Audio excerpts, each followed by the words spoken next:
ETF index mutual funds నేర్చుకుని stock మార్కెట్లో రాణించాలనుకుంటున్నారా? వెంటనే ఈ నెంబర్కి కాల్ చేయండి.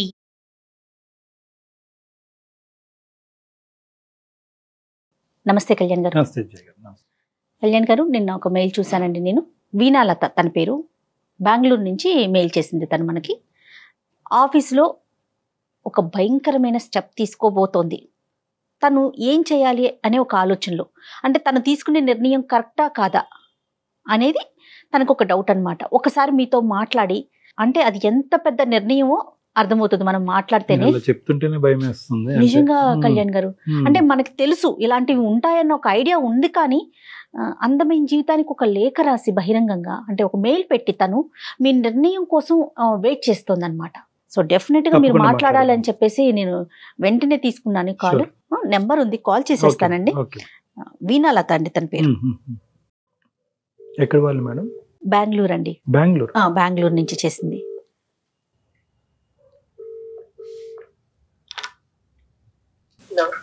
హలో వీణాలత గారండి. అవునండి, నేను సుమన్ టీవీ అందమైన జీవితం కార్యక్రమం నుంచి ఫోన్ చేస్తున్నానండి. నమస్తే. నమస్తే అండి. నాతో పాటు డాక్టర్ కళ్యాణ్ చక్రవర్తి గారు కూడా ఉన్నారు. మీ మెయిల్ గురించి నేను బ్రీఫ్ గా చెప్పానండి, ఒకసారి డాక్టర్ గారితో మాట్లాడండి. నమస్తే సార్. నమస్తే. సార్ నేను బెంగళూరులో ఉంటాం సార్, బెంగళూరు నుంచి మాట్లాడుతున్నాను సార్. నేను మీకు మెయిల్ చేశాను సార్. సార్ నేను ఒక సమస్య ఫేస్ చేస్తున్నాను సార్. అంటే అది సమస్య అనాలో అది ఏమనాలో నాకైతే తెలియటం లేదు సార్. అది నేను ఎవరితో నేను చెప్పుకోలేకపోతున్నాను సార్.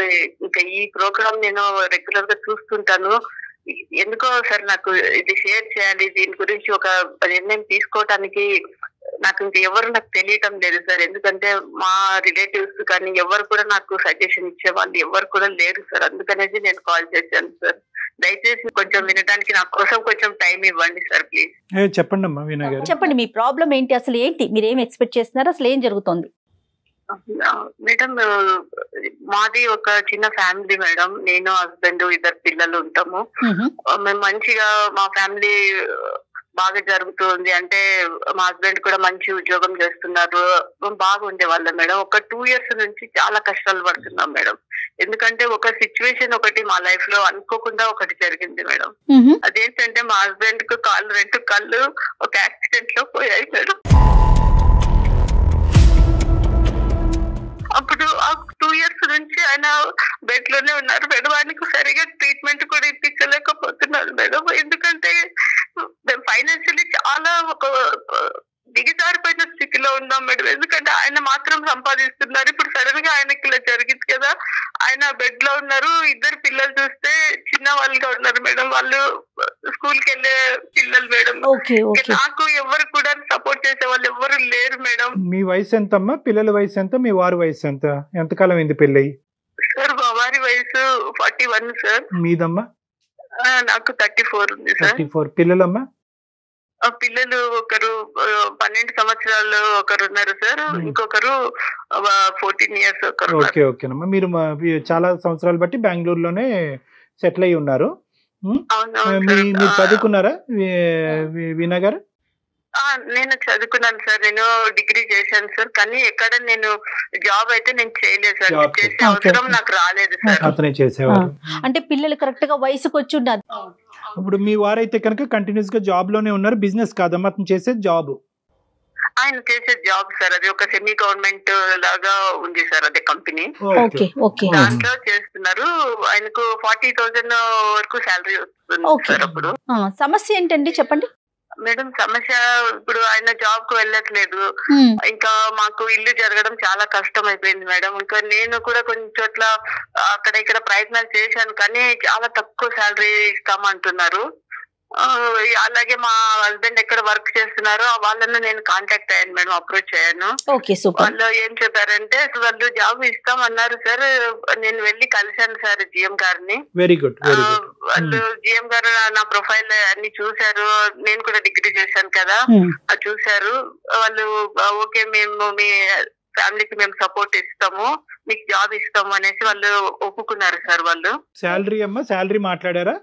సార్ శాలరీ కూడా ఒప్పుకున్నాను సార్. అంటే నా స్కిల్స్ అవే వాళ్ళు ఇంటర్వ్యూ చేశారు సార్, వాళ్ళకు నచ్చినారు. అంటే నా పర్ఫార్మెన్స్ వాళ్ళకి నచ్చింది సార్. అలాగే శాలరీ కూడా 60+ వరకు ప్లస్ నుంచి శాలరీ స్టార్ట్ అవుతుంది స్టార్టింగ్. 60+. ఎందుకు అలాగా? ఎందుకమ్మా ఎక్కువ ఎందుకు ఇస్తున్నారు మీకు? అంటే సార్ నేను వాళ్ళ కంపెనీకి నేను వర్క్ చేయడానికి కొన్ని నా దగ్గర ఎక్స్ట్రా స్కిల్స్ ఉన్నాయి సార్. సో మీ చదువు మీకు ప్లస్ అయింది అనుకోవాలి, అంతే కదా? అది అనుకోకుండా ప్లస్ అయింది మేడం. అందుకనేసి వాళ్ళకు ఎలాంటి క్యాండిడేట్ కావాలో అలాంటి ఒక క్యాండిడేట్ గా నేను దొరికానని వాళ్ళు హ్యాపీ అయ్యారు మేడం. సంతోషం కదా మేడం? చాలా సంతోషంగానే ఉంది కానీ మేడం వాళ్ళు ఒకటి అడిగారు మేడం, అది ఎలా చెప్పాలో మీకు నాకు తెలియటం లేదు మేడం. వాళ్ళు అంటే ఎవరమ్మా?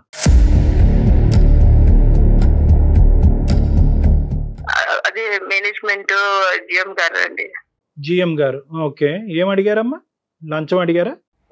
లేదు సార్, లంచం ఏం అడగలేదు సార్. ఎందుకంటే మా దగ్గర డబ్బులు లేవు కదా సార్, వాళ్ళకి తెలుసు మేము చాలా ఫైనాన్షియల్లీ డౌన్ పొజిషన్ మాకు ఉంది తెలుసు సార్. వాళ్ళు లంచం ఏం అడగలేదు సార్. వాళ్ళు సంకోచించకుండా చెప్పండి అమ్మా. అంటే సార్ అది ఏదైనా చెప్పాలో తెలియటం లేదు సార్. నేను ఏమో సార్, నేను మీకు ఎదురుగా అయితే నేను కనిపించాను కాబట్టి నేను చెప్పాలనేసి అనుకుంటున్నాను. చెప్పండి అమ్మా. మీరు ఏదో పప్పులో కాలేజీకి ముందే చెప్పాలి. ఇలాంటి చెప్పుకుంటేనే ఇలాంటి సమస్యలకు పరిష్కారం. చెప్పండి, మాకు కొంతవరకు అర్థం అవుతుంది కానీ మీరు విడమర్చి చెప్పండి. అంటే వాళ్ళు నన్ను ఒకటి అడగడానికి ఒకటి అడిగారు సార్.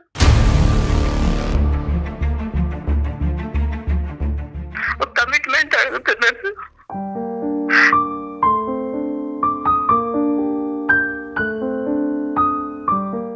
అతను మీకు ఇంతకు ముందు పరిచయం ఉందమ్మా? అంటే మీ హస్బెండ్ వర్క్ చేస్తున్నప్పుడు ఎప్పుడన్నా మీరు కనిపించారు అతనికి?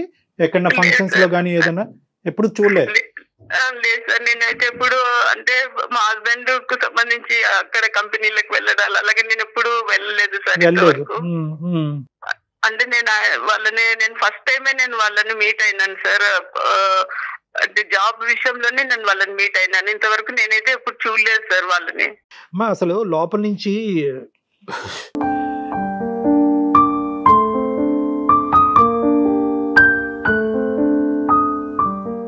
ఒక రగిలిపోతుందమ్మా కోపం. అసలే ఒక బాధలో ఉండి భర్తని ఆల్మోస్ట్ పోగొట్టుకుని అతను మంచం మీద పడి ఉండేటటువంటి ఒక స్త్రీ నుంచి ఒక వ్యక్తి ఇలాంటిది కోరాడు అంటే కనుక నాకేమన్నాలో కూడా అర్థం కావట్లేదమ్మా. కానీ ఫస్ట్ టైమే మీరు కలుస్తూనే ఇది అడిగాడా?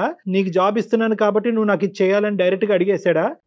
లేదు సార్, ఫస్ట్ నేను వెళ్ళినప్పుడు నాతో మంచిగా మాట్లాడారు. మీకు జాబ్ ఇస్తున్నాము, ఇలాగే 60,000 మీకు శాలరీ ఉంటది అన్ని చెప్పారు సార్.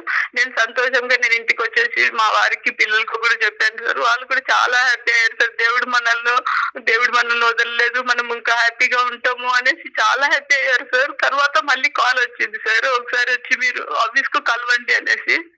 నేను మళ్ళీ ఆఫీస్ దగ్గరికి వెళ్ళాను సార్. మీ సర్టిఫికేట్ తీసుకొని రండి అన్నారు.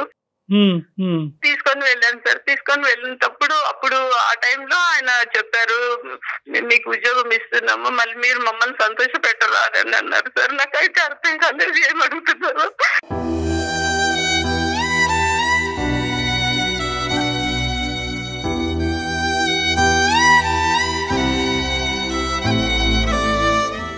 అంటే నేను అన్నాను, అంటే సార్ మేము లంచాలు అవి ఇవ్వడానికి మా దగ్గర ఏం లేదు సార్, మీరు మేము తీర్చుకుంటాము సార్ ఎప్పుడైనా కూడా. ఇప్పుడు ప్రస్తుతం మమ్మల్ని మీరు ఆదుకోండి సార్, లంచం అయితే మేము ఇవ్వలేము సార్ అని అన్నాను సార్. అంటే ఆయన అన్నాను, మేము లంచం అడగటం లేదు, ఒక కమిట్మెంట్ అడుగుతున్నాము, మీకు అర్థమైంది అనుకుంటాను అని చెప్పారు సార్.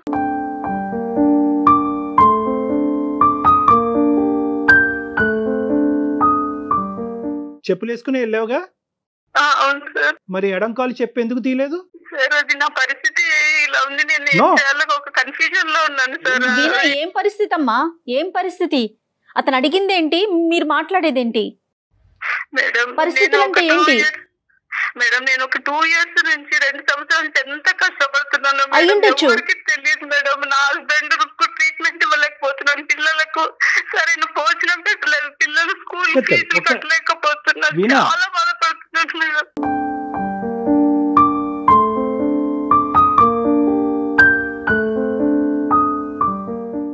మీ డిసిజన్ మీ చేతిలోనే ఉంది. మీకు ఇష్టమైతేనే మీరు ఈ జాబ్ కూడా మీకు ఇష్టం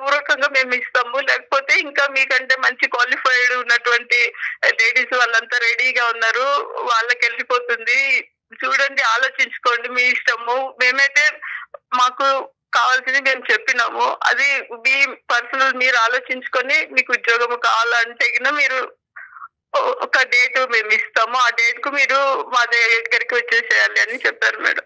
తర్వాత ఇంకా నేను చాలా ఆలోచించాను సార్. నేను టైం తీసుకున్నాను, ఒక వారం రోజుల నుంచి ఆలోచిస్తున్నాను. 10 days అయిపోతా ఉంది ఆలోచిస్తున్నాను. వాళ్ళు నన్ను ఇంకా నెక్స్ట్ మంత్ 1st నుంచి వచ్చి జాయిన్ అవ్వాలి సార్ జాబ్ కు అని చెప్పారు. సారీ వీణా, నీకు అడ్డుపడుతున్నానమ్మా, తప్పుగా అనుకోవద్దు. ఆలోచించటం అంటే ఏంటమ్మా? అంటే ఉద్యోగం తీసుకుని ఆడు కమిట్మెంట్కి అగ్రి అవ్వాలనా, లేదంటే మర్నాడు వెళ్ళి చెప్పించుకుని కొట్టాలనా, లేదంటే వాడితో ఎటువంటి కమ్యూనికేట్ చేయకుండా ఇంకోటి ఏదో నీ స్థాయికి నీ డిగ్రీకి తగ్గట్టు 20,000 వచ్చినా చాలు అనేటటువంటి ఉద్యోగానికి పోవాలన్నా? ఆలోచించడం అంటే ఆ 10 రోజుల పాటు ఏం ఆలోచించావు నాకు ఒక్కసారి చెప్పు. సార్ నేను ఏం ఆలోచించానంటే, ఇప్పుడు నేను ఉండే పరిస్థితుల్లో నాకు 10,000, ఒక 20,000 అలాంటి శాలరీస్, అలాంటి జీతం అయితే నాకు సరిపోదు సార్. ఎందుకంటే మా వారికి పెద్ద ట్రీట్మెంట్ ఉంది సార్, 2 కాళ్ళు లేవు కాబట్టి. నీ వ్యక్తిత్వానికి ఎంత వెలకడతావమ్మా? వీణా, ఒక్క నిమిషం. నీ వ్యక్తిత్వానికి, నీ పర్సనల్ ఇంటిగ్రిటీకి, ఒక స్త్రీకి ఉండేటటువంటి గౌరవప్రదమైనటువంటి ఒక స్థానానికి, ఒక తల్లికి ఉండేటటువంటి పొజిషన్కి, గౌరవనీయులైనటువంటి ఒక భార్యగా ఉండేటటువంటి పొజిషన్కి ఎంత వెలకడతాం? 20,000, 30,000, ₹1,00,000, 2 లక్షల?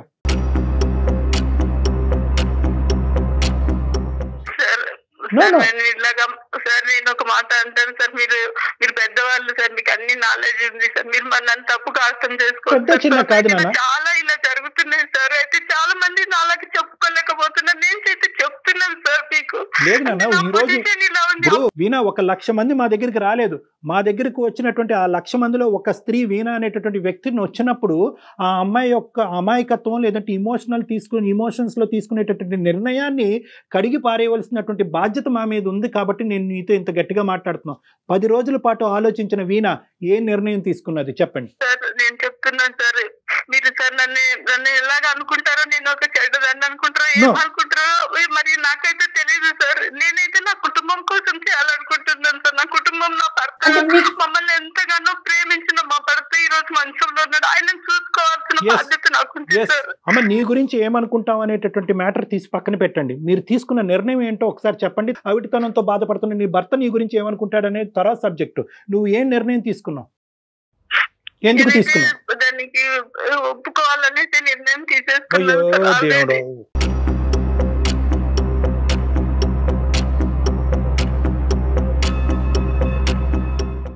మరి ఇలాంటప్పుడు మరి మాకెందుకు కాల్ చేసావమ్మా వీణా? మెయిల్ ఎందుకు పెట్టారు మీరు? అంటే మీరు చేసేదాన్ని ప్రోత్సహించాలని చేశారా? ఓకే అమ్మా, వెరీ గుడ్, కంగ్రాట్స్ అని చెప్పేసి డాక్టర్ గారు నేను చెప్తాను అనుకున్నారా? లేదు మేడం, నాకు అలాంటి ఉద్దేశం లేదు మేడం. ఇది నేను ఎవరితో షేర్ చేసుకోలేకపోతున్నాను మేడం. నా ఇంట్లో నా భర్తను చూస్తే నాకు దుఃఖం వస్తుంది. కాదమ్మా, నువ్వు షేర్ చేసుకోవటం కోసం చేసావా, సలహా కోసం చేసావా? ఇప్పటి వరకు 12-13 సంవత్సరాల పాటు అబద్ధం ఆడినటువంటి నీ భర్త మంచం మీద కూర్చుని, ఏవండి నేను ఇలా 60,000 జీతం తీసుకునే ఉద్యోగం తీసుకోబోతున్నాను, దానికి ఈ కమిట్మెంట్ కూడా ఉంది అని చెప్పే దమ్ము ధైర్యం నీకు ఉందానన్నా? నేను అలా చెప్పలేను సార్. నేను లైఫ్ లో ఎప్పుడు అంటే నీ అంతరాత్మకు తెలుసు 60,000 అనేటటువంటిది నీ కుటుంబాన్ని తీసి గట్టెక్కిస్తాదనే నమ్మకం నీకు ఎంత ఉందో. నువ్వు తప్పు చేస్తున్నావు అనేది నీ అంతరాత్మకు తెలుసు కాబట్టి నీ భర్త కళ్ళల్లోకి చూసి చెప్పలేనటువంటి దుర్భర పరిస్థితిలో నువ్వు ఉన్నావు వీణా. ఒక్కసారి దాన్ని తట్టు. బయట సూపర్ఫిషియల్గా మాట్లాడేటటువంటి కనిపించేటటువంటి ఈ బాధలను కాదు, లోపల ఉండేటటువంటి అంతరాత్మ ఈ రోజు కాదు రేపు అడుగుతుంది ప్రశ్నలు, నేను చంపేస్తుంది, ప్రశ్నలతో చంపేస్తుంది నీ అంతరాత్మ. రేపొద్దు నిన్ను పడుకోనివ్వదు, తిన్నివ్వదు, ఒక తల్లి పాత్రలో ఒక భార్య పాత్రలో కూర్చునే స్థానాన్ని నీకెవ్వదు. నీ వైపు నీ అంతరాత్మ పదే వేలెత్తి చూపెట్టి మూర్ఖురాలా ఎంత పిచ్చి పని చేసావు అనేటటువంటిది ఒక భాష వాడుతుంది. అది తట్టుకునే దమ్ము ధైర్యం నీకు ఉందో లేదో ఒక్కసారి ఆలోచించుకో. సార్ చాలా ఆలోచించాను సార్, రాత్రి మొదలు నేను ఇదే ఆలోచించాను సార్. నేను ఏం చేస్తున్నాను ఈ 10 రోజులు నాకు తెలియలేదు సార్. 2 సంవత్సరాల పాటు ఇల్లు ఎలా గడిచింది సార్? చాలా ఘోరంగా గడిచింది సార్. ఎక్కడెక్కడో అప్పులు తీసుకున్నాం సార్. ఆ అప్పుల వాళ్ళకి ఇప్పుడు అప్పులు కూడా కట్టలేని స్థితిలో ఉన్నాము. వాళ్ళు వచ్చి ఒకటే గొడవలు చేస్తున్నారు సార్. దీనికోసమే సార్ నేను నాకు కేవలం నా శరీరాన్ని నేను చూసుకోవడం లేదు సార్. నా శరీరం మలినం అయిపోతుంది. నా ఫ్యామిలీ ముఖం చూసి నేను ఇట్లా చేస్తున్నాను సార్.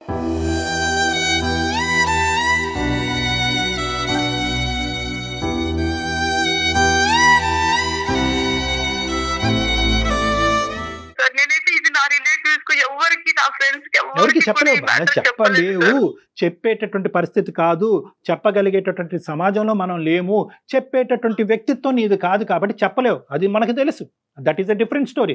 కానీ ఈరోజు నా కుటుంబం గురించి నా పిల్లలు నా భర్త గురించి అంటున్నావు కదా, రేపొద్దున వాళ్ళే చీకొట్టే పరిస్థితి వస్తే కనుక తట్టుకోగలవా? కేవలం డబ్బులు ఒకటేనా ఇక్కడ సమస్య? అప్పులు తీర్చడం ఒకటేనా ఇక్కడ సమస్య? ఈ డబ్బులు కావాలి, అప్పులు తీర్చాలి అనేటటువంటి దారి ఇది ఒకటేనా దారి? ఒళ్ళు అమ్ముకుంటేనేనా? సారీ ఇలా మాట్లాడుతున్నాను, తప్పుగా అనుకోకండి. ఈరోజు మీ శరీరాన్ని పణంగా పెట్టారు మీరు అక్కడ. మీ శరీరాన్ని, మీ వ్యక్తిత్వాన్ని, మీ ఇంటిగ్రిటీని, మీ గౌరవాన్ని, మీ కుటుంబ ప్రతిష్టని, పరువుని అన్నిటిని ఈరోజు పణంగా పెట్టారు. ఇంకో సంవత్సరం అయినా పస్తులు ఉండొచ్చేమో కానీ దయచేసి ఇటువంటి నిర్ణయానికైతే మాత్రం రాకండి అమ్మా. చాలా బాధగా ఉంది, గుండె రగిలిపోతుంది. దానికి పైపెచ్చు 10 రోజులు ఆలోచించేశానండి, 11వ రోజు నిర్ణయం తీసేసుకున్నానండి. అయినా కానీ మీకు ఒకసారి చెప్పాలి కదా, ఎవరికి చెప్పుకోలేదు కాబట్టి మీకు చెప్పుకున్నాను. మా కళ్ళల్లో నీ పరువు ఏంటి అనేది ఇంపార్టెంట్ కాదమ్మా. రేపొద్దున మీ పిల్లలు, మీ భర్త మిమ్మల్ని ఎలా చూడబోతున్నారు అనేటటువంటిది మోస్ట్ ఇంపార్టెంట్ ఆస్పెక్ట్ ఈరోజు ఇక్కడ. నిర్ణయం తీసుకున్న తర్వాత మా దగ్గరికి రావటం ఏంటమ్మా? ఎందుకు తీసుకున్నారు అలాంటి నిర్ణయం?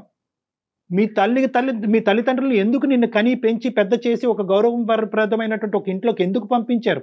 ఎందుకు వెనక ముందు ఎందుకు ఆలోచించట్లేదు మీరు? బహుశా మీరు ఏమైనా డిప్రెషన్లో ఉన్నారా? ఒక భావోద్రేకంలో ఉన్నారా? ఆలోచన శైలి కోల్పోయారా? మీ ప్రశ్న మీరే అడుక్కుని మీ సమాధానం మీరే చెప్పుకుంటున్నారా? నేను ఈ నిర్ణయం తీసుకున్నాను సరే, తీసుకోవడం వల్ల ఒకవేళ ఫ్యూచర్ లో నాకు ఇంకా ఏదైనా నాకు ఎఫెక్ట్ జరుగుతుందా, నా పిల్లల పైన ఇది ఏదైనా ప్రభావం చూపిస్తుందా? ఇది నాకు ఆలోచన చాలా ఎక్కువ అయిపోయింది మేడం. ఏం చేయాలి? వినగారు ఒక్కసారి వినండి. ఆ విషయం ఇంకొకరు చెప్పాలా అండి? ఫ్యూచర్లో ఏదైనా ఎఫెక్ట్ అవుతుందా? పిల్లల వైపు నుంచి ఏదైనా వ్యతిరేకత వస్తుందా?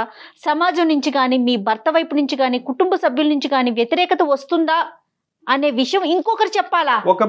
ఎవరు అక్కర్లేదమ్మా. మీరు ఒక 3వ వ్యక్తి స్థానంలో నిలబడి మీ అక్కో, మీ చెల్లో, మీ తల్లో, మీ బెస్ట్ ఫ్రెండ్ ఈ పని చేసేటట్టయితే కనుక మీరు యాక్సెప్ట్ చేస్తారా? మీరేం చెప్తారు? సార్ ఇప్పుడు నేను కరోనా టైం కంటే కొంచెం ముందు మా హస్బెండ్ కు యాక్సిడెంట్ జరిగింది సార్. తర్వాత నుంచి కరోనా స్టార్ట్ అయింది. అప్పుడు ఆ టైంలో కరోనా టైంలో సిచ్యువేషన్స్ టీవీలో ఇవన్నీ చాలా చూసాం సార్. అంటే చనిపోతే ఆ శవాలను తీసుకెళ్లి వాటర్ లో పడేయడము, అంటే వాళ్ళని దాన సంస్కారాలు చేయకుండా ఇంట్లో వాళ్ళు చూడకుండా ఇవన్నీ చూసినప్పుడు సార్ నాకేమనిపించింది అంటే ఈ శరీరము చనిపోయిన తర్వాత దీనికి ఒక 1 రూపీ కూడా వాల్యూ లేదు కదా, కనీసం బట్టలు కూడా కడతారో లేదో తెలియదు కదా మనకైతే. ఆ కరోనా టైంలో ఎంతో మంది చనిపోయారు డాక్టర్ గారు, మీకు తెలుసు కదా. ఎంతో మంది ఎలాగ పడేశారు, వాళ్ళ ఫ్యామిలీలకు కూడా చూడలేని ఫ్యామిలీ కూడా వెళ్ళి చూడలేకపోయారు కదా. ఇలాంటి శరీరం కోసం నేను ఎందుకు ఇంతగా బాధపడాలి? ఈ శరీరం అక్కడ శరీరాలు పోయినాయి, కానీ శరీరాలు పోయినాయి, శరీరాలు చాలా కొట్టుకుపోయినాయి, చాలా మంది చనిపోయారు, దిక్కులేనటువంటి చావులు చాలా మంది చచ్చిపోయారు. కానీ వ్యక్తిత్వాన్ని, ఆలోచన శైలిని, కుటుంబ పరువుల్ని తాకట్టు పెట్టుకునేటటువంటి పరిస్థితి ఎవరికి రాలేదమ్మా. అది డిఫరెంట్ స్టోరీ. నువ్వు అనవసరంగా ఎక్కువ ఆలోచించి కన్ఫ్యూజ్ అవుతున్నావు. మీ వ్యక్తిత్వం ఇంపార్టెంట్. ఇదే శరీరాన్ని మీరు ఎప్పుడూ అమ్మేసుకుని ఉండేవచ్చు. కాదు కళ్యాణ్ గారు, ఇప్పుడు తను తీసుకున్న నిర్ణయానికి మిగతా అన్నిటిని ఆపాదించుకొని ఇది కరెక్టే అని తనకు తాను స్వాంతన పొందుతున్నట్లు అనిపిస్తోంది నాకు. ఇప్పుడు మీ లోపల, అవును మేడం, ఇప్పుడు ఏమవుతుంది అంటే కనుక మీ లోపల ఒక డిఫెన్స్ మెకానిజం ఉందమ్మా. అదే ఈ రోజు మాకు ఫోన్ చేయించింది. పచ్చిగా చెప్పాలి అంటే మీ లోపల ఉండేటటువంటి అంతరాత్మ, ఇన్నర్ కాన్షియస్ ఏదైతే ఉందో, 7th సిక్స్త్ సెన్స్ అంటూ ఉంటారు కదా, అది చేసింది, మీరు చేయలేదు ఫోన్. ఇది అతను ఎవరైతే మీ జిఎం ఉన్నాడో ఆ మహానుభావుడు, వాడికి ఒక నమస్కారం అమ్మా. చాలా మందికి నమస్కారాలు పెట్టాలి. అలా అయితే మీరు అలా కాదు. మీరు ఇప్పుడు వాడు ఎవడైతే ఉన్నాడో ఈ 2 సంవత్సరాల పాటు మీ భర్త లేనటువంటి స్థానాన్ని భర్తీ చేయటం గురించి ఎంతమందికో చేపలకు ఎరేసినట్టుగా ఎరేసాడు, చాలా మందికి ఎరేసాడు. కానీ ఈ ఎరలో పడేటటువంటి వాళ్ళు ఎలాంటి వాళ్ళు అంటే కనుక, ఏ స్త్రీ కూడా కావాలని చెప్పి తన యొక్క శరీరాన్ని వెళ్ళి అక్కడ తాకట్టు పెట్టదమ్మా. మీలాంటి డెస్పరేట్గా దిక్కుతోచనటువంటి పొజిషన్లో, డిప్రెషన్లో ఉండి ముందు నుయ్యి వెనకతలు గొయ్యి ఉండేటటువంటి మీలాంటి స్త్రీలు పడేటటువంటి ఎర, మీలాంటి వాళ్ళు పడేటటువంటి దాంట్లోనే అతను ఒక వల పనుకుని అక్కడ కూర్చున్నాడు, నువ్వు వెళ్ళి అందులో పడ్డావు. కాబట్టి నిన్నేం చేశాడంటే రోడ్ బ్లాక్ చేశాడు, శాండ్విచ్ చేశాడు. నువ్వు కాకపోతే వేరే అమ్మాయి వస్తుంది, ఈ అమ్మాయి కాకపోతే వేరే అమ్మాయి వస్తుంది అంటే ఏంటి, మిమ్మల్ని సైకలాజికల్గా ఎలా మారుస్తున్నాడు అంటే కనుక, శరీరం అప్పచెప్పేటటువంటి వాళ్ళలో లిస్ట్లో నువ్వు ఒక్కదానివే లేవు, చాలామంది ఉన్నారు. సో వాళ్ళందరూ చేయగా నువ్వు తప్పు చేయడంలో తప్పు లేదు, నీ కుటుంబాన్ని నువ్వు చేస్తున్నావు అనేటటువంటిది ఒక గిల్ట్ ఫీలింగ్ నీలో రెచ్చగొట్టేటటువంటి ప్రయత్నం చేశాడు. సో అందులో నువ్వు పడ్డావు. ఇక్కడ ఇలాంటి మగాళ్ళు లేకుండా ఉండేటటువంటి ప్రపంచాన్ని నువ్వు ఊహించుకోవటం కష్టం. కానీ అట్లీస్ట్ నీ సెన్సిబిలిటీ ఉపయోగించు. ఈ 60,000 వస్తున్నాయి, ఫైనాన్షియల్గా నా కుటుంబం సేఫ్ గార్డ్ అవుతుంది, పిల్లల ఫీజులు కడతాను, భర్తను చూసుకోగలను అనేటటువంటిది ఒక పరిధి. ఇది కాపాడుకున్న తర్వాత ఇంకా జీవితంలో విలువైనటువంటి ఇంకో పెద్ద అంశం ఏదన్నా పోతుందా అనేటటువంటి ఆలోచనతో ఒక్క అడుగు ముందుకేసి ఆలోచించమని చెప్తున్నాను, నేను విన్నపించుకుంటున్నాను. వీణా, మీరు తీసేసుకున్న నిర్ణయానికి రకరకాల కారణాలని ఆపాదించుకుంటున్నారు వీణా. మేడం నేను ఒక్కటే చెప్పదలుచుకున్నాను మేడం, నా స్థానంలో వేరే స్త్రీ ఉంటే కింద మేడం ఎప్పుడో ఒక 3 years ముందుగానే ఆయనను వదిలేసి, ఫ్యామిలీని వదిలేసి తన సుఖం తను చూసుకొని వెళ్ళిపోతుంది మేడం. నేనైతే త్యాగం చేసి నా భర్తను కాపాడుకోవాలి, నా బిడ్డను చదివించుకోవాలని చేస్తున్నాను మేడం. నాకు ఎన్నో అప్పులు బాధలు మేడం, ఎవరు తీరుస్తారు మేడం? అందరు చెప్తారు మేడం, మంచిగా చెప్తారు మేడం. మేడం నేను మిమ్మల్ని తప్పుగా నేను చెప్పడం లేదు మేడం, వేరే వాళ్ళు కూడా ఎవరైనా కూడా నాకు ఇలాగే చెప్తారు మేడం. కానీ వాళ్ళు ఎవరు నా సమస్యలు తీర్చలేరు కదా మేడం. నాకు లైఫ్ లాంగ్ ఎవరు చెయ్యరు కదా మేడం. మీరే ఆలోచించండి. నువ్వు ఏ స్త్రీ గురించి మాట్లాడుతున్నావు నాకు అర్థం కావట్లేదు వీణా. నువ్వు ఏ XYZ స్త్రీ గురించి మాట్లాడుతున్నావు నాకు అర్థం కాలేదు. కానీ ఇటువంటి పరిస్థితుల్లో ఉండే ఏ స్త్రీ అయినా కూడా చాలా మంది స్త్రీలు ఉన్నారు సార్, చాలా మంది ఉన్నారు సార్. అయితే వాళ్ళు బయటికి రాలేకపోతున్నారు సార్, ఇరుక్కుపోయినారు సార్. వాళ్ళ ఫ్యామిలీలో, సొసైటీలో ఇరుక్కుపోయి ఏం చాలా తెలియక బాధపడుతున్నారు సార్. బయట ఇలాంటి చోళలు చెప్పుకోలేరు సార్. నేను ధైర్యం చేసి ముందుకు వచ్చినాను సార్, ఎందుకంటే నాకు మీ సలహా కావాలని సార్. నేను తీసుకొని వచ్చాను సార్. నిజంగా నాకు అనిపించడం లేదు సార్. నాన్న నీ మీద మేము కోప్పడట్లేదు, నీ మీద మేమే కక్ష తీర్చుకోవట్లేదు. నువ్వంటే మాకు ఇప్పటికీ కూడా బాధగా ఉంది. నువ్వు అనుభవించేటటువంటి పరిస్థితుల మీద మాకు సానుభూతిగా ఉంది. నువ్వు ఎక్కడ వెళ్ళి ఆ తప్పు చేసేస్తావు అనేటటువంటి భయంతో ఈరోజు మేము ఇలా ఇమోషనల్గా మాట్లాడుతున్నావు. నీ కనువిప్పు కలగటం గురించి, నీ ఆలోచన శైలిని తట్టి లేపటం గురించి మాట్లాడేటటువంటి ప్రయత్నమే కానీ నీ మీద మాకు ఎటువంటి వ్యతిరేకత లేదు. నువ్వు మాకు చెప్పినందుకు థ్యాంక్ యూ. ఎందుకంటే కనుక ఈరోజు నిన్ను కాదు, మీ మొత్తం కుటుంబాన్ని కాపాడేటటువంటి పెద్ద బాధ్యత మేము తీసుకున్నందుకు మేము ఆనందపడుతున్నాం ఈరోజు. అట్లీస్ట్ ఇక్కడితో నిన్ను కాపాడి నీ కుటుంబాన్ని కాపాడితే కనుక అదే మాకు హ్యాపీనెస్ అమ్మా. అవును అమ్మా, ఒకటి ఈరోజు నన్నెవరు కాపాడతారు అంటే కనుక నీకు ఉండేటటువంటి స్థానంలో నిన్ను ఎవరు కాపాడరమ్మా. నిన్ను నువ్వే కాపాడుకోవాలి. నీ క్వాలిఫికేషన్ ఉంది, నీకు ఎలిజిబిలిటీ ఉంది. నీ క్వాలిఫికేషన్ చూసి ఆ GM గాడు కళ్ళు బైర్లు గమ్మి నీ 40,000 కాస్త 60,000 చేశాడు. ఇంకో చోట రాదా 40,000 జీతంతో? నీకు ఎన్ని ప్రయత్నాలు చేసావు ఈ 2 సంవత్సరాలతో? ఎన్ని అప్లికేషన్స్ పెట్టావు? ఎన్ని ఇంటర్వ్యూస్ అటెండ్ అయ్యావు?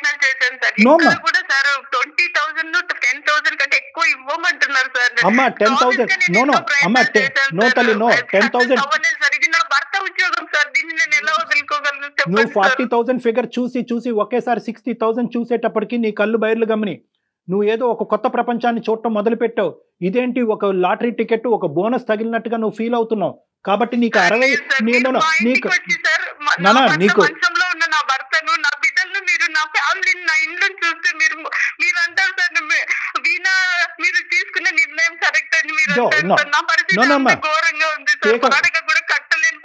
నా పీక మీద కత్తి పెట్టినా నేను చెప్పనమ్మా అది కరెక్ట్ డెసిషన్ అని చెప్పి. నా పీక మీద కత్తి పెట్టినా కూడా నువ్వు తీసుకున్న డెసిషన్ కరెక్ట్ అని చెప్పట్లేదు. ఎందుకంటే దుర్భర పరిస్థితి నీకు ఉంది, నేను అది కాదనట్లేదు. అది నీ బాధ మాకు లేదు కాబట్టి ఈ స్థానంలో కూర్చొని మేము బిగ్గరగా గట్టిగా మాట్లాడుతున్నాం. నువ్వు చూసేటటువంటి వాళ్ళు చాలా మంది అనుకోవచ్చు. But at the end of the day అమ్మ నీకు పరిష్కారం లేదు అని కాదమ్మా. నేను చెప్పేది ఒక 2 నిమిషాలు విను. నీ ఫిక్స్డ్ ఐడియాతో నువ్వు మాట్లాడేటట్టు అయితే కనుక నీ మాటలోనే ఇంకా కొట్టుకుపోతూ ఉంటావు. నువ్వు చాలా ఫిక్స్ అయిపోయి అందులోకి ఏదో విధంగా దూరిపోవాలి. నెక్స్ట్ మంత్ 60,000 శాలరీ తీసేసుకుని అప్పులు వాళ్ళని అందరికీ కట్టేసి వాళ్ళని దూరం పెట్టేసేయాలి అనేటటువంటి ఫిక్స్డ్ ఐడియాతో మాట్లాడితే ఇంకా నువ్వు ఎంతమందిని నా ప్రపంచాన్ని మొత్తాన్ని కూడా నీ యొక్క ఆలోచన కన్విన్స్ చేసేది మమ్మల్ని కాదు, నీ మనస్సాక్షిని కన్విన్స్ చేసుకో. నేను మళ్ళీ చెప్తున్నాను, అది రేపొద్దున నీ పిల్లలతో సహా, నీ భర్తతో సహా ఎంతో కాలం కూడా ఈ గిల్ట్లో నువ్వు ఇది సీక్రెట్ కింద దాయలేవమ్మా. ఏదో రోజు నీ మనసు విప్పి మాట్లాడుతావు, ఇంకోళ్ళ ద్వారానో ఇంకో విధంగానో వాళ్ళకి తెలుస్తుంది. అప్పుడు నీ పరిస్థితి ఏంటి అనేటటువంటిది ఆ మెత్తెక్కి కూడా ఆలోచించు. నేనేమనుకుంటున్నాను సార్, ఇలాంటి పరిస్థితి ఒక రోజు ఒకవేళ వస్తే వాళ్ళు నన్ను తప్పకుండా అర్థం చేసుకుంటారు. కుటుంబం కోసము, మా కోసము, మా తల్లి అర్థం చేసుకోరమ్మా. ఎవరు ఒప్పుకుంటారమ్మా? అమ్మ నువ్వు ఇల్లు ఒళ్ళు శరీరాన్ని అంతా అమ్ముకుని మమ్మల్ని కాపాడినందుకు నువ్వు దేవతమ్మ అని చెప్పి నీ కాళ్ళ మీద పడి పూజిస్తారనుకున్నావు మహాతల్లి? నిన్ను ఏం మాట్లాడుతున్నావు అమ్మ నువ్వు?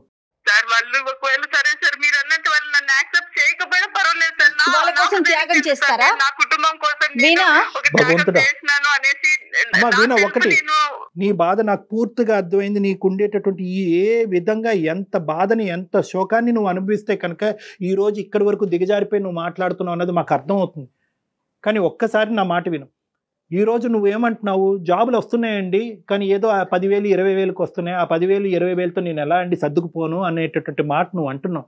కానీ ఇక్కడ చాలా ఇంపార్టెంట్ పాయింట్ ఏంటంటే ఆ 20,000 ఈరోజు మాకు 20 లక్షల్లా కనిపిస్తుందమ్మా నీ 60,000 కంటే.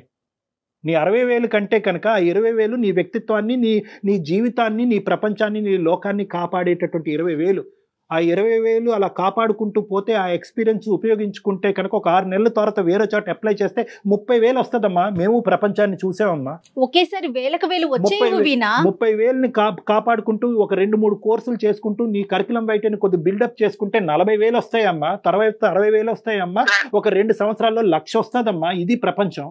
మనకు వచ్చే 20,000 10,000తోనే మీరు అంటున్నారు కదా సార్ పెరుగుతాయని. మరి నా భర్త కాల్ రావాలి, ఆయన కాళ్ళు నేను ఆపరేషన్లు సర్జరీలు చేపించాలంటే లక్షల్లో తీసుకుంటారు సార్. హాస్పిటల్లో ఖర్చులన్నీ మీకు తెలుసు సార్ ఎలా ఉంటాయి అనేది.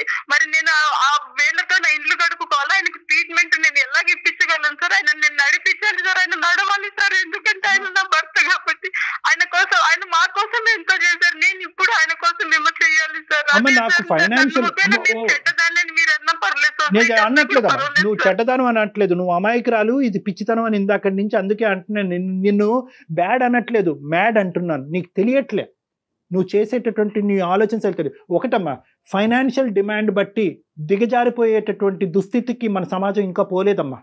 క్యాన్సర్ ఉందనో, కుంటితనం ఉందనో, అవిటితనం ఉందో అని చెప్పి స్త్రీలు వాళ్ళ యొక్క శరీరాన్ని అమ్ముకోవటం మొదలు పెడితే కనుక మన భూమాత మనల్ని క్షమించదమ్మా. దయచేసి కాసేపు కూల్గా ఉండి ఆలోచించడానికి ట్రై చేయి. నీ యొక్క హస్బెండ్కి బహుశా తన అవిటితనానికి మీకు ఫైనాన్షియల్గా సపోర్ట్ కావాలి అంటే మనం ఏదన్నా ఒక స్క్రోల్ ద్వారానో లేదంటే ఒక ఫోన్ నెంబర్ డిస్ప్లే చేసో ఎవరన్నా కాంట్రిబ్యూటర్స్ ఉంటే కనుక, ఎవరన్నా పెద్ద మనసుతో ఉండే దాతలు ఉంటే కనుక వాళ్ళందరి ద్వారా మనం కాంట్రిబ్యూషన్ తీసుకొచ్చి మీకు హెల్ప్ చేసేటటువంటి ప్రయత్నం చేద్దాం. దానికి వేరే దారులు ఉన్నాయి సార్. ఇదంతా నిజంగా అవుతుందంటారా సార్? అంటే క్రౌడ్ ఫండింగ్ ఇవన్నీ నేను కరోనా టైంలో అప్పుడంతా నేను వింటున్నాను సార్. కానీ నిజంగా అలాగ హెల్ప్ చేసే వాళ్ళు వస్తారా? డెఫినెట్ గా ఉందమ్మా. ప్రయత్నానికి మించినటువంటిది ఏమీ లేదమ్మా. నీ స్టెప్, నువ్వు తీసుకుపోయేటటువంటి స్టెప్ ముందు పోలిస్తే కనుక ఈ ప్రయత్నాలన్నీ చాలా చిన్న స్టెప్సే. అయితే వీణా ప్రతిదీ ఇలా చిటికేస్తే అయిపోదు, దానికి మన ప్రయత్నం ఉండాలి, పేషెన్స్ ఉండాలి, ఓపిక ఉండాలి. ఇలా తొందరపాటు నిర్ణయాలు తీసుకున్నటువంటి పరిస్థితిలో ఉండాలి. మానసికంగా కుదురుగా ఉండటం అనేది ప్రధానమైనటువంటి అంశం అమ్మా. ఎందుకంటే ఒక సింపుల్ లాజిక్ చెప్తానమ్మా నీకు. ఆ లాజిక్ చెప్పి నిన్ను ఆలోచించుకోమని చెప్పి నిన్ను వదిలేస్తాను. ఇందాక నువ్వు అన్నావు రేపో మాపో నా కుటుంబానికి తెలిస్తే కనుక నన్ను క్షమించి వదిలేస్తారని చెప్పి. అప్పుడు చెప్పేది ఎందుకు? ఇప్పుడు చెప్పు. ఒకసారి మీ హస్బెండ్ చెప్పి చూడండి. కూర్చుని ఏమండి ఇలా చేద్దామండి అని అనుకుంటున్నానని ఒక్క మాట చెప్పు. చెప్పలేరు కాబట్టి తప్పు చేస్తున్నారమ్మా. చెప్పలేరు కాబట్టి తప్పు చేస్తున్నారు. నో, అది ధైర్యం లేకపోవటం కాదు, మీరు తప్పు చేస్తున్నారు కాబట్టి మీరు చెప్పలేకపోతున్నారు మేడం. అది నా వేలో రైట్ కావచ్చు, కానీ మా హస్బెండ్ వేలో అది తప్పని ఆయన అనుకోవచ్చు కదా సార్. తప్పని అనుకున్నప్పుడు that story ends there. Full stop పెట్టండి. ఎందుకంటే ఇది కుటుంబానికి సంబంధించినటువంటి వ్యవహారం. కేవలం వీణ 600 106 ఏదో విధంగా డబ్బులు తెచ్చేయమని చెప్పి ఎవరు మాట్లాడట్లేదు. ఈ రోజు ఇక్కడ డబ్బులు ఎంత అవసరమో దానికంటే 100 రెట్లు పరువు అనేటటువంటిది అవసరం అని భావించే కుటుంబం నీది. అది మర్చిపోవద్దు. Go for salary. నేను చెప్పినటువంటి ప్రిన్సిపల్, తక్కువ శాలరీ అన్న స్టార్ట్ చేయండి అమ్మా. కోర్సెస్ డెవలప్ చేసుకోండి, కరికులం బయట బిల్డ్ చేసుకోండి, మళ్ళీ రీఅప్లై చేసుకోండి. విపరీతంగా పెరిగిందమ్మా ప్రైవేట్ ఎంప్లాయ్మెంట్, భయంకరంగా పెరిగింది. గవర్నమెంట్ జాబ్స్ వస్తున్నాయో లేదో నాకైతే తెలియదు కానీ ఎంప్లాయ్మెంట్ ఆపర్చునిటీస్ బాగా పెరిగినాయి. పోస్ట్ కోవిడ్ అంతా నాశనం అయిపోద్ది అనుకున్నారు ప్రపంచం అంతా. ఆపర్చునిటీస్ పెరిగినాయి, నిరుద్యోగం అనేది తగ్గింది ప్రైవేట్గా. కానీ ఎటొచ్చి ఏంటంటే స్టార్ట్లో గోస్లో ఒకేసారి నాకు అప్పులు ఎక్కువ ఉన్నాయి కాబట్టి ₹1,00,000 జీతం కావాలి అంటే అవ్వదు. 20,000 సంపాదించండి, కొద్దిగా అప్పులు తీర్చండి, 30,000 సంపాదించండి, అక్కడ అప్పులు తీర్చండి. ఏమైనా ప్రైవేట్ అప్పులు ఉంటే కనుక ఈ పే స్లిప్స్తో వెళ్ళి ఏదైనా ఒక బ్యాంక్ లోన్ తీసుకుని ఆ బ్యాంక్ లోన్ ద్వారా ఫస్ట్ ఈ ప్రైవేట్ లోన్స్ ఇష్టానుసారం వడ్డీలు వసూలు చేసి ఈ ప్రైవేట్ లోన్స్ క్లియర్ చేసుకోండి. ఈ విధంగా ఆలోచించండి. లేదంటే నా దగ్గరకు రండి, వచ్చి ఒకసారి మాట్లాడుకుందాం. హైదరాబాద్ ఒకసారి రండి వీణా, మీరు ఒకసారి డాక్టర్ గారితో కూర్చుందరు కానీ డాక్టర్ గారు మాట్లాడతారు మీతో పర్సనల్ గా. దీని గురించి ఏం చేయాలో తెలియకనే నేను మేడం మీ దగ్గరికి వెరీ గుడ్ మెయిల్ పంపించినాను మేడం. అంటే ఇట్లా ఏదైనా సలహా నాకు ఇస్తారేమో అనే ఉద్దేశంతోనే పెట్టాను మేడం. గుడ్ లక్ అమ్మా. ఆలోచించుకుని ఒకసారి వచ్చి డైరెక్ట్ కలమ్మా. ఈ లోపల జయ గారు క్రౌడ్ ఫండింగ్ గురించి కూడా మేనేజ్మెంట్ తో మాట్లాడి ఆలోచిస్తారు. మీ నంబర్ ఏ ఏదైతే విధంగా స్క్రోల్ సహాయం చేయాలో చేయగలమో చూద్దాం. చూద్దాము. ఆ ప్రయత్నం కూడా ఖచ్చితంగా మా సైడ్ నుంచి సార్ ఉంటుంది. మీరు మాకు సహాయం చేస్తానంటే తప్పకుండా నేను మిమ్మల్ని వచ్చి కలుస్తాను సార్. సూపర్, తప్పకుండా, సూపర్. రండి అమ్మా, రండి, వచ్చి మాట్లాడండి. ఫస్ట్ ఆఫ్ ఆల్ మీకు ఇంకా మంచి అవగాహన అనేటువంటిది వస్తుంది డైరెక్ట్ కలిసినప్పుడు. థ్యాంక్స్ డాక్టర్ Yeah, గారు. yeah. మేడం మీకు కూడా మేడం. నమస్తే నమస్తే. ఓకే అమ్మా, thank you All the best so అమ్మా. మచ్ వీణా. నమస్తే. God bless you. Take care అమ్మా. నమస్తే.